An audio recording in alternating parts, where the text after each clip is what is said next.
suis Rémi Coignet, auteur de Conversation 3, un nouveau volume d'entretien avec des photographes. Il y a 16 entretiens.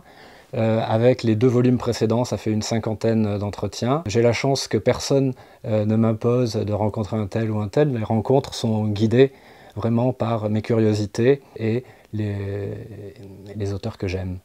Ces entretiens sont centrés autour de l'édition parce que j'aime les livres et qu'ils sont pour moi une forme stable du travail des photographes, une forme durable, contrairement à l'exposition qui ne dure que quelques semaines ou quelques mois. C'est donc un objet auquel on peut se référer, qui est là, qui est indéniable. Comme je le fais toujours, j'essaie de mélanger des noms très connus, comme par exemple William Klein ou Sophie Calle, avec d'autres qui, malheureusement peut-être, le sont un peu moins, et en espérant que la curiosité du public pour des auteurs qu'ils connaissent déjà les conduise à en découvrir de nouveaux qui le méritent tout autant. Antoine d'Agata. La réalité est que la littérature a toujours joué un rôle essentiel dans ma façon d'envisager et de confronter l'existence.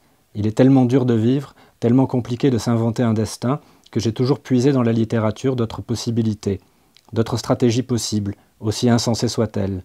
Dans la fiction, elles sont sans limite. La lecture m'a toujours permis de générer ou d'envisager d'autres scénarios de vie envisageables, malgré le réalisme ou le pragmatisme inhérent à la vie quotidienne. Et ainsi, pouvoir aller puiser dans la fiction un désir d'impossible, une impossibilité qu'il fallait ensuite s'évertuer à vivre. Mon intérêt pour la littérature est lié à la possibilité qu'elle m'offre de chercher à vivre l'impossible. Je fonctionne ainsi. Ma manière de travailler, c'est vraiment toujours d'essayer de trouver des réponses aux questions que je me pose, en espérant qu'elles intéressent, que ces questions, d'autres personnes se les posent. Mon but est vraiment d'essayer de comprendre les intentions des photographes. William Klein, à qui je demandais quel éditeur était Chris Marker. Vous me demandez quel genre d'éditeur était Chris Marker? Eh bien, il était un peu l'artiste qui faisait des films, des livres et qui écrivait. Il a publié un roman d'ailleurs, donc il m'a dit, on y va. J'ai commencé à travailler à partir des photos que j'avais. Et pour en venir au plan pratique, heureusement que Vogue était là, parce que je n'avais pas de connaissances techniques, mais j'avais remarqué la petite pièce où se trouvait le photocopieur de Vogue, qui était haut de gamme pour l'époque.